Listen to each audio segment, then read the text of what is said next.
Hey guys, Filthy Robot here, playing with Arumba, doing some teaching of Civilization 5 today. We're trying to get through a couple more turns. And, tutoring. How many turns did we do? Tutoring. We're in turn 1. Nice. Yeah, it's a classic start from the Civ 6 thing. We did one whole turn in 20 minutes. Okay, so you said in the toward the end of the last episode that mining and pottery are the standard openings here. Yeah. You're going to want, and eventually the first 3 techs you're probably going to want to pick up are mining, animal husbandry, and pottery. The reason for each of those is animal husbandry and mining reveal strategic resources. Mining reveals iron, animal husbandry reveals horses, both of which are quite good early game tiles and things that we're going to want to think about when we're building towards where we're planting cities.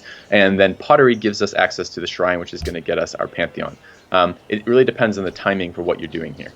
Right, so just like, for example, just identifying where horses are will give you +1 yield on some tiles, which is nice. Yes. And then is it the same with the iron? And actually, yes, you can actually, I love this, you can just right-click on things and it goes right to them. So yeah. I like the idea of getting the iron because we've got these hills that we both, well, you think both of these could be an iron site.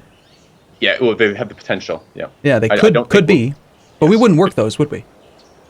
No, but having an iron in your city for production focus right off the bat, or settling on iron, gives you that permanent production across the course of the game. So every time our cities grow, if we know where iron is, we get 1 more hammer than we would get otherwise on production focus. Okay, this is interesting. So copper is actually a luxury resource in Civ 5, and it's not in Civ 6. Yes, weird. Same with scraps. Okay, so this enhanced user interface is giving us so much useful information here. You can see Stockholm. The 1 is red next to the copper and the silk, meaning that they're within borders but not worked. Yep, or not improved. Yep. And if you mouse over the 1 and the 5 on the little green bar in the city, there you go. That is the amount of food you've accumulated and the amount of food you need to grow to the next pop and the number of turns it will take you to do that. And you can see later on this will be very helpful when we're building wonders. The right hand side for production does the same thing. A little bit further, there you go, and see that number on the left? This says if we want to get it down to 4 turns, we need 5 more production across those 4 turns. That is really, really useful. I cannot wait till they get a hold of Civ 6 interface because this stuff is just so useful. Yeah, I can see. I mean, like you could just see here, if you get 3 more food over the next 4 turns, you take it down to 3 turns. It'd be over the next 3 turns, wouldn't it? Yeah. Well, no, because it's currently 5 turns. It would be 3 more food over the next 4 turns. Will bring it down to 4 turns. Gotcha. That is really handy. I love it. Yeah, it's so cool. All right, and there's going to be a bunch of other enhanced user interface stuff too. Okay, so for research then, the argument is either potty or mining. I can see why we want to get the early pantheon. I'm fine with mining. You want to grab mining? You like that? If that appeals to you, I don't think it's any worse. So. Okay. All right. Well, you shouldn't let me make decisions, man. You know that we're going to have problems if you do that too much. I like the idea of you making some decisions and feeling the impact of it, especially when it doesn't cost us the game. No, I feel like if I make too many decisions, I'm going to lose. All right, before you move there, I want to talk about this. So the warrior here, we're going to min-max this. You're going to move to the bison, not the hill. Okay, why? I'll tell you in a second. So move there. Oh, for vision first? Yeah. Because otherwise we consume 2 movement. Gotcha. Yeah, exactly. So now we can still move to the hill. And, nice. That's smart. This lets us talk about zone of control too. Because in Civ 5, or Civ 6 rather, our unit would be zone of controlled here because we moved into a tile next to the barbarian. The way it works in Civ 5 is different. It's if you start your movement adjacent to a unit and then end your movement adjacent to that same unit, you lose all of your movement points and all of your action points. So if we started on the bison, we could only move to that grassland plain, that plains hill, that plain tile, that would be all of our movement. Even though if we had 2 movement, even if we had 2 movement, we wouldn't have been able to go here. That's what you're saying, right? Yeah. Now how? And I'm trying to visualize here how that would work against. It would be the same in Civ 6, but it's different when you're entering the zone now. Right? Because if we started here, if we were playing Civ 6 right now, we still wouldn't be able to go there. Yeah. But the difference is in entering. Yep. Okay. And we found a wonder, which is good because we actually get global happiness from that now. Yeah. So if we wanted to, we see how we still have 1 movement point left in that warrior. We could have moved to that plains tile that turn, even though we started on the hill 2 tiles away because we weren't adjacent to the bar to start with. Right. Gotcha. Okay. So how does scouting and experience work in Civ 5? Like if we had found the wonder with a scout, would he get experience? No. It's just it's based entirely on unit combat, unit exchanges. What? So there's no exploration at all? Like scouts don't gain experience from revealing tiles or finding wonders or opening up goodie huts? Wow. Okay. How do you feel about this this reward that we just got?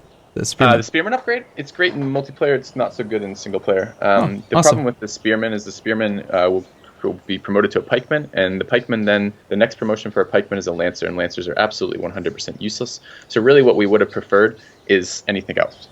Great. However, it's Literally, not terrible. Like we can. It is a powerful early game melee unit. It will help us for fighting barbs. It will help us for getting our settlers out. That should be good. And we did find Grand Mesa. And you can see already. Probably this doesn't register for you because you're not playing a lot of Civ 5 base. But the Grand Mesa, all the wonders have been changed. Mostly, well, not all of them, but a large portion of them. The useless wonders, the useless natural wonders, the ones like this one that normally you wouldn't care about at all, have been buffed. So that's actually halfway decent. Yeah, Now, we would work that tile if we had a city next to it. Oh yeah, absolutely. 2-2-3. It's a great tile, especially in the early game. So okay.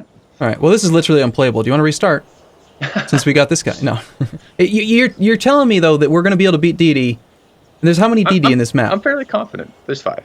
So there's 5 enemies here. They're not necessarily enemies, right? We don't have to be enemies with all of them. You're telling me we can beat them even if we get kind of screwed by the RNG, right? It's not getting screwed. There's much worse runes than a spearman upgrade. It's just what? All things equal, I would have preferred something. Something different. Do we want to try to kill this camp? No, absolutely not. So here's the rationale behind that. But barb camps are going to spawn quite often, and it's based on tiles that you can't see. So any tile on the map that a AI, either city-state or just regular civilization or a player has sight on, can't spawn on barbarian. Barbarians also can't spawn on any of these bonus resources that we have enabled. So while you can see cattle, they can't spawn on a cattle tile, they can't spawn on a gold tile, and they can't spawn on hidden bonus resources either. They can't spawn on oil, aluminum, or coal or iron, even though we can't see them yet. Those are the tiles that barb camps cannot spawn on. However, if we kill this camp, another barb camp is just going to spawn a couple tiles from our capital somewhere else in the fog, and it's going to be an absolute waste of your time. There's just no real benefit to in the early game wasting time clearing this camp. We want to go find runes, find city-states, and find players. That's our goal in the early game. Okay, I'm not disagreeing, just asking. You say it's a complete waste of time. There's no value to getting promotions? No. Your promotions versus barbarians cap out at 2 levels of promotion, and we have plenty of time later for getting promotions. Just there's too much value that we can get out of this spearman early to be wasting it slamming into barb camps. Okay, so where do we want to move? Especially since it probably can't even take that camp on its own. I would go at least 1 tile to... well, we have a couple options here. If you want to explore the Grand Mesa as something to settle on, sort of settle near, then we need to get some extra information about it. Alternatively, we can just explore whether we get the most number of moves for this spearman, which is probably southwest a little bit. Yeah. We can get a little bit more information that way. We have options. We could take the scout east and then bring him around that way to scout that. Although we are going to have a limited number of scouts, and we're going to have 4 full directions to scout, so we can't get everything that even if we want to. And depending on the number of scouts we build, we may not want to send 2 to the southeast. Just the way that the runes are placed, we want to explore around our capital as quickly as possible to get as many of those runes as we can. Okay, so what would you recommend then? Because I'm not seeing it clear. Southwest. So down to here? Yeah, I would go take 1 tile first, always, just because of the site. Yeah, and then I definitely would. Yeah, I would move to the south because the hill gives us more sight, but the south we want to move in a trajectory to the west. So I think that's fine. Okay. So we did get a little bit of information there. Tundra spawns. So the way it works is all the maps are like this to some degree or another. Basically, the center of the map is the more temperate zones, and then as you move to the very far north and south, you will hit tundra and snow. The mountains don't give you any indication because they're mountains. They have snow on the top. But the fact that we can see tundra here means this is closer to the south of the map than we have some indication where the south part of the map is here. Okay. Right. So that now I think you had mentioned at one point, maybe it was just in passing, that there was a difference in Civ 6, something about ancient ruins not being allowed to spawn on specific tiles? Yes. So goody huts in Civ 6 seem to be able to spawn on snow. In Civ 5, ancient ruins cannot spawn on snow at all. So they can spawn on tundra, and they can spawn on every other terrain type, but they can't spawn on snow. So if we get a little bit further south and we find snow, we're gonna stop going south. We shouldn't find too much snow on Hellblazer's map because he has removed large portions of the snowy wasteland areas to make more settleable land for more interesting strategies. But there will be tundra. I would go to the west actually. It doesn't actually matter. My thought process is here. If we can let this spearman cover like 90 degrees of the arc around our city, that would be great. 1 to the west.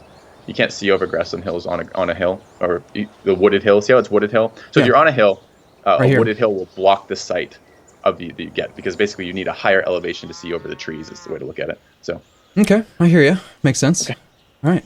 I'm trying not to cut you off or to rush you, but I know that people are going to be like, "Why don't you take more turns?" Probably to that hill then. Yeah, it looks good. Okay. Ooh, that's a lot of food over there. Wow. What's up with this? Why is it 3 food in this interior lake? Is that just normal? Version 11 just got changed again. Lakes are now 3 food, up from 2. Seems pretty powerful. I mean, 3 food's not horrible, Yeah. but that's about the same amount as a bison or something. Yeah, it's a very good early game tile. The problem is it can't be improved. So it's only ever going to be a 3 yield tile. And 3 yield right when you're settling a city and have no improvements is quite good. 3 yield tile a little bit later in the game, not so good. Okay. All right, unit number 2. There's 2 topics that come to mind that I want to ask you, or at least bring up as a topic of conversation. Number 1 is, so production rollover. It's a thing. It exists, right? So any excess production we just had rolls over into the next unit, the next building, wonder, both? I do. How much do we have? Queue up the monument. Queue up the monument, okay. And now look at EUI. So back out of this. Yeah, you can see it there. You can also see it on the tool tip right there. 2 out of 40. 2 of 40. Okay, and now if I change it off the monument, is the monument already committed to that too, or can we put it something else? Put it wherever you want. Another scout then? I'm tempted to grab a second scout here. The pretty standard opening build is scout monument, but I kind of like double scout here. We have a lot of room to cover, and I want to meet some people. So yeah, let's grab double scout. I love it. There's a queue. I'll show you even better. This is another EUI thing. So take this scout. We can do it this way. Hit shift click on a scout in the list, not that one, but the top one. Shift left click. That removes everything else in the queue and puts that to the top of your queue. Now hit control click on the warrior. Control left click. That puts it to the top of the queue without removing your existing queue. Wow.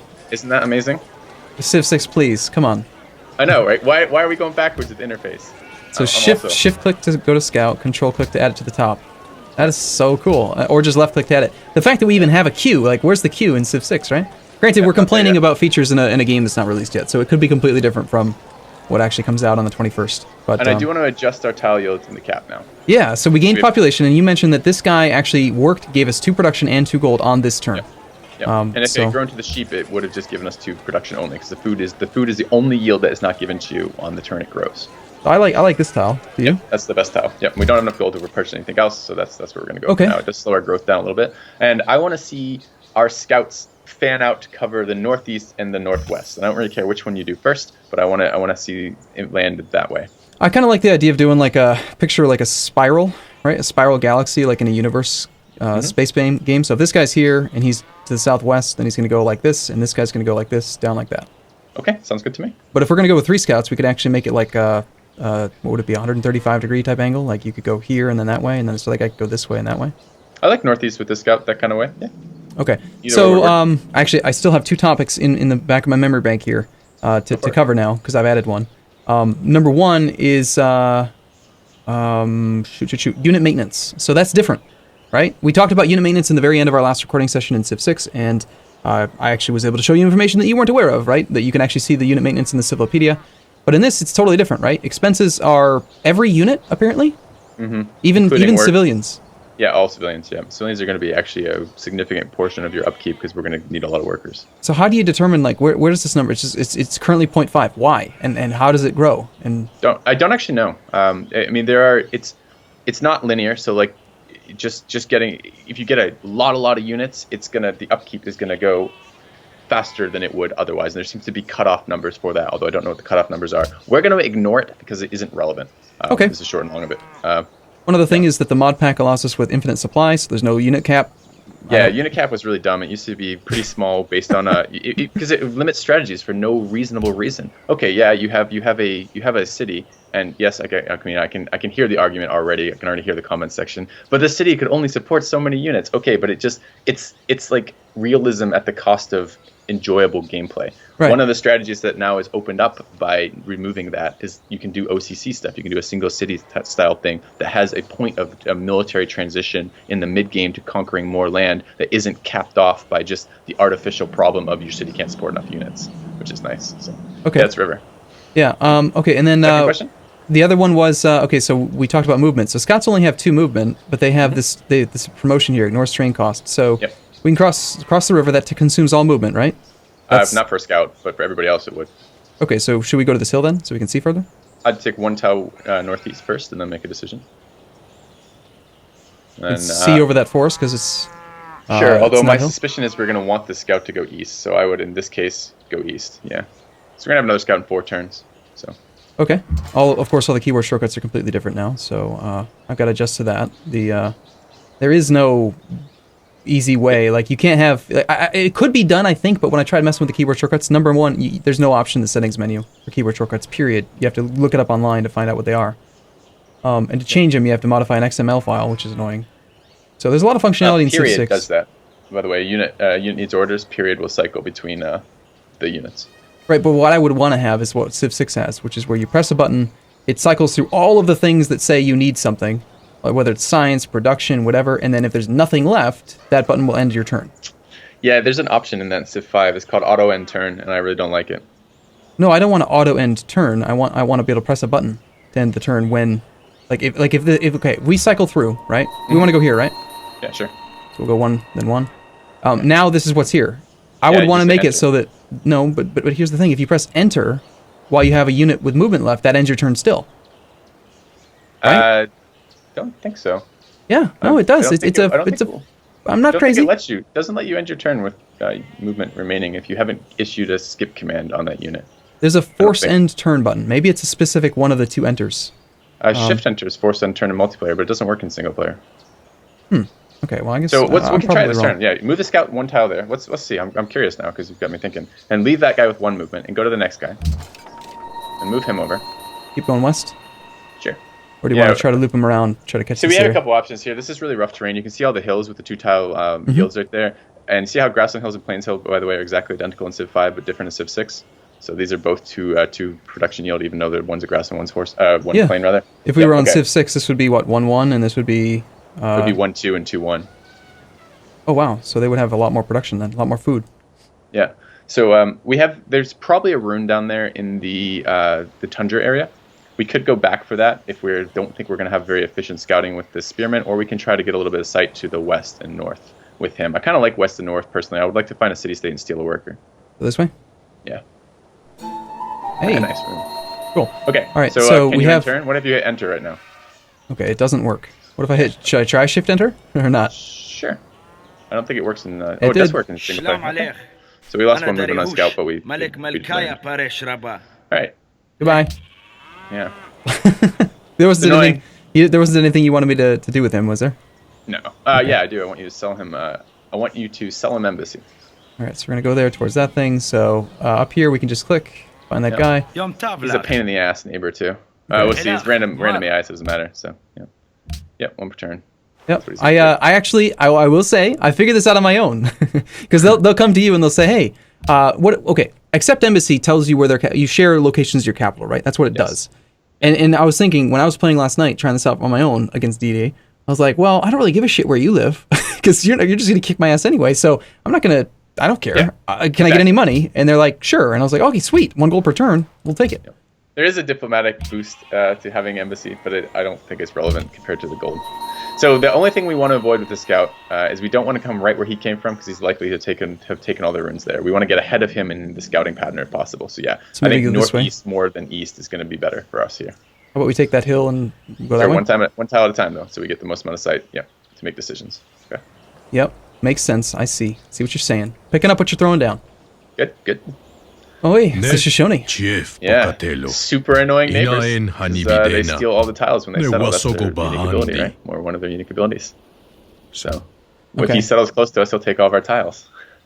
Great. I'm going to go ahead and just lower the volume on that a little bit. Was there a specific one? Speech? I know you can't hear it, but when he talks, he's a lot louder than we are. Yeah, get him down. He talks right over us. So, like, maybe half would be good. Okay. Specifically when you're talking, because you can't hear him. He's overpowering you. Yeah, I pay no attention because I don't see So I still like hills, but do we want to just keep looping as close to our... I mean, he can see, if we go this way, we'll be able to see all of the tiles that are close to us. Let's move the wooded hill first, then we can make another decision. Okay, so there's Portugal.